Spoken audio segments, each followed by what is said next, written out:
a rap battle in the South Bronx in 1986, a Prohibition-era speakeasy in 1920s Harlem, a muddy trench somewhere in northern France during World War I. 3 moments separated by decades, geography, and context, and they all have one thing in common: a bottle of Hennessy. Today, Hennessy sells more cognac than any other brand on earth, moving over 50 million bottles a year across more than 160 countries. At least, that's the version of the story you hear at investor conferences and brand launches. The real story is stranger, darker, and way more interesting than any press release would suggest. If you had asked anyone in County Cork, Ireland, about the Hennessy family back in the early 1700s, they would have told you they were modest Catholic landowners, nothing special. They had no idea that one of their sons would end up building a French empire in a bottle. Richard Hennessy was born in 1724 in Ballymacmoy, County Cork. Ireland at the time was under harsh British rule, and for Catholic families like the Hennessys, opportunities were limited. The penal laws made it nearly impossible for Catholics to own land, hold office, or build wealth in their own country. So Richard did what a lot of ambitious young Irishmen did in the 18th century. He left. He joined the Irish Brigade of the French Army, a unit made up of Irish exiles fighting for the French crown. These were called the Wild Geese, Irish soldiers who flew from their homeland to serve foreign kings because their own country had no use for them. Richard fought under Louis XV in the War of Austrian Succession and distinguished himself as an officer in some of the bloodiest campaigns in Europe. After years of military service, he was granted permission to settle in France. He chose the town of Cognac. Now, Cognac in the mid-1700s was already known for its brandy production. The chalky soil along the Charente River, the mild Atlantic climate, and generations of winemaking knowledge had turned this small southwestern French town into the center of the distilled wine trade. Richard Hennessy recognized the opportunity immediately.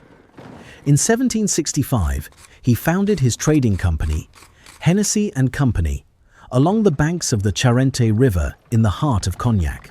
He started buying eau de vie from local distillers, aging them in oak barrels, and shipping them to markets across Europe. The timing was perfect.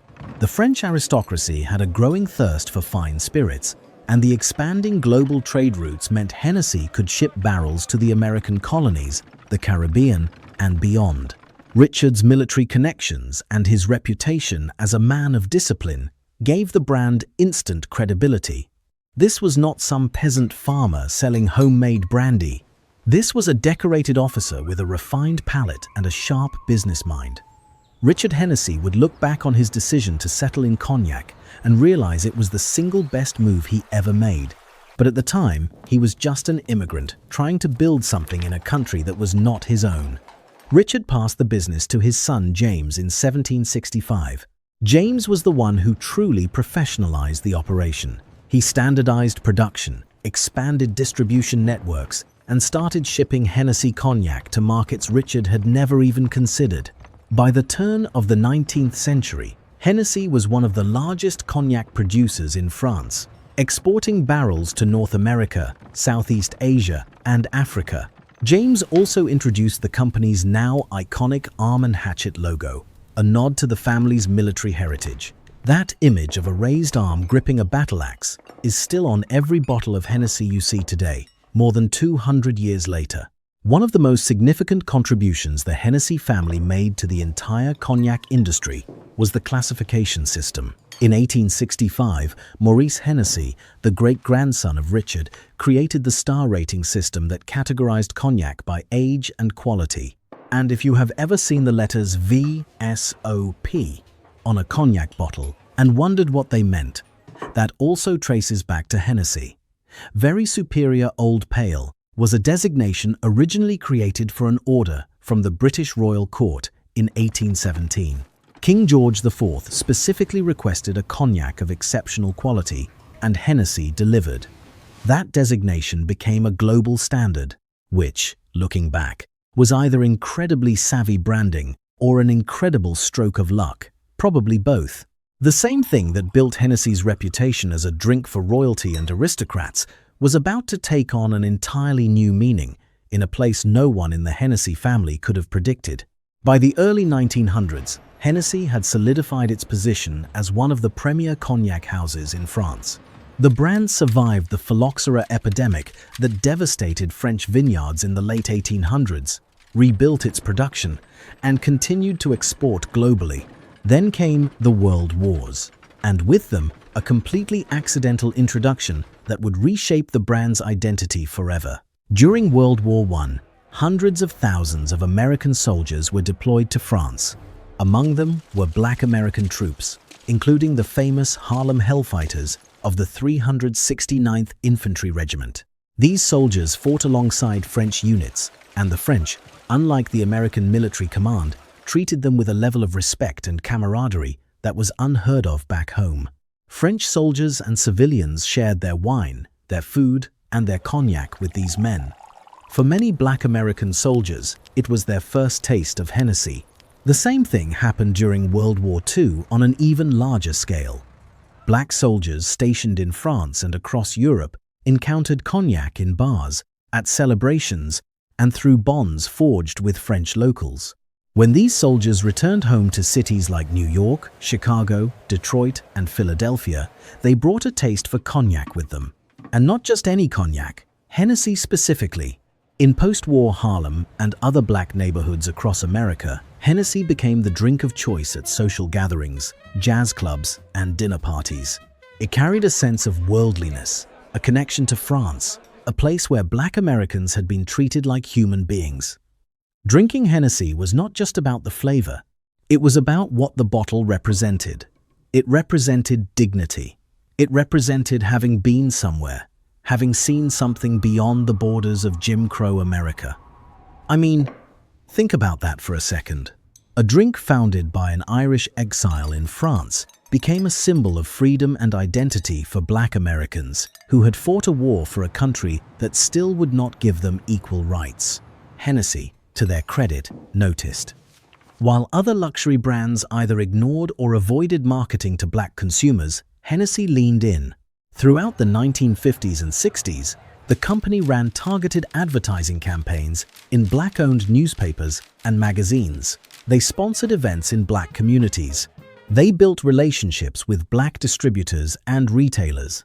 At a time when most prestige brands were pretending Black consumers did not exist, Hennessy showed up, and the timing of what happened next was almost too perfect. Just as Hennessy was deepening its roots in Black American culture, a new art form was emerging from the streets of New York that would amplify the brand beyond anything traditional marketing could achieve. Hip-hop was born in the Bronx in the mid-1970s, and by the late 80s and early 90s, it had evolved from block party music into a global cultural force. And the MCs who were shaping this movement did not drink champagne or scotch. They drank Hennessy. It was already in their neighborhoods, already in their homes, already at their gatherings. It was not an aspirational brand they were reaching for. It was the brand they already had. Tupac Shakur referenced Hennessy in multiple tracks throughout his career. So did the notorious B.I.G. Nas famously rapped about mixing Hennessy on his landmark album Illmatic in 1994. The references were not paid placements. Nobody from the Hennessy marketing team was calling up record labels asking for shout-outs. These were organic, authentic mentions from artists who genuinely drank the product. And that authenticity made all the difference in the world. If you're finding this useful, subscribe. We cover stories like this every week. By the mid-1990s, Hennessy was everywhere in hip-hop culture. The bottle appeared in music videos shot on the streets of Compton and the brownstones of Brooklyn.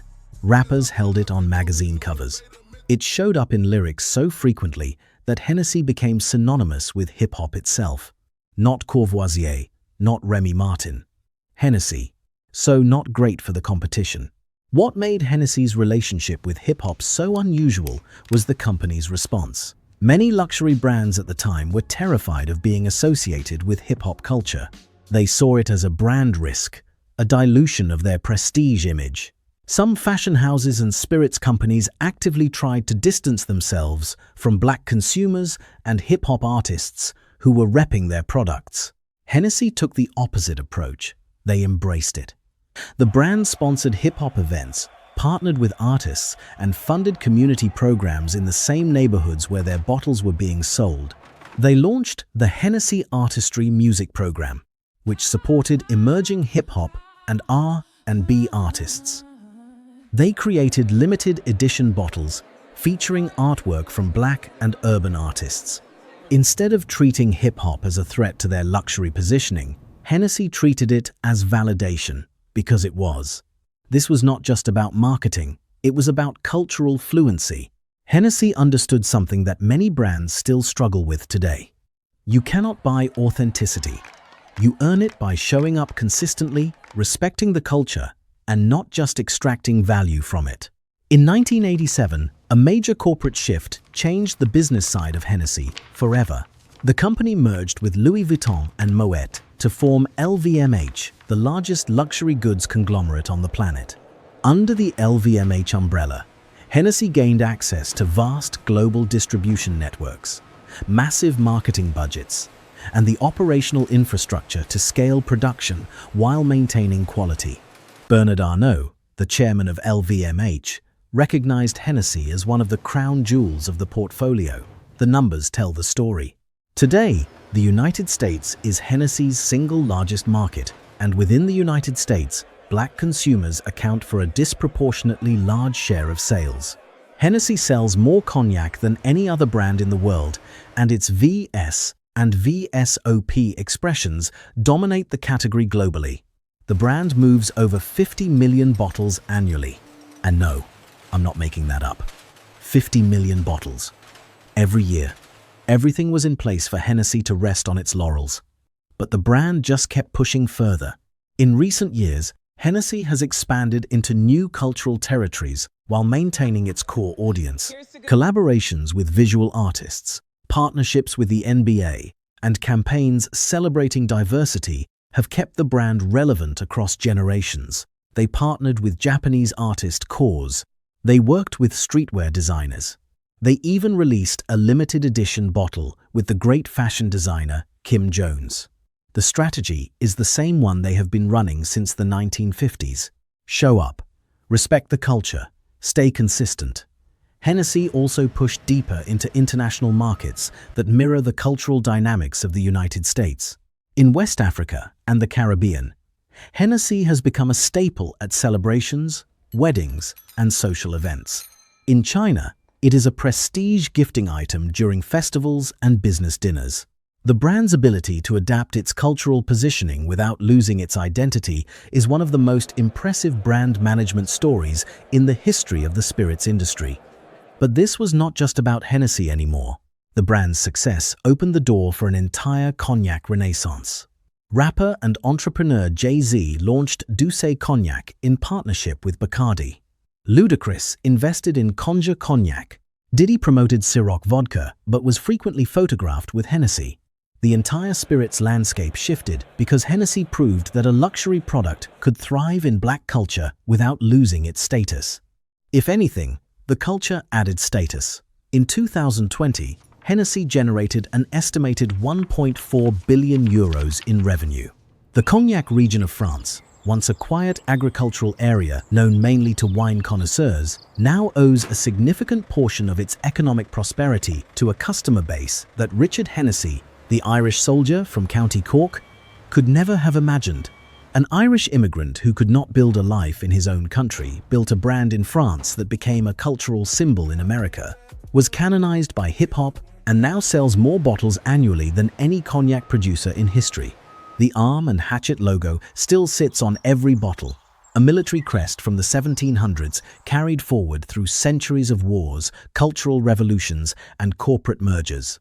That symbol endures, and the culture that made it matter endures even more.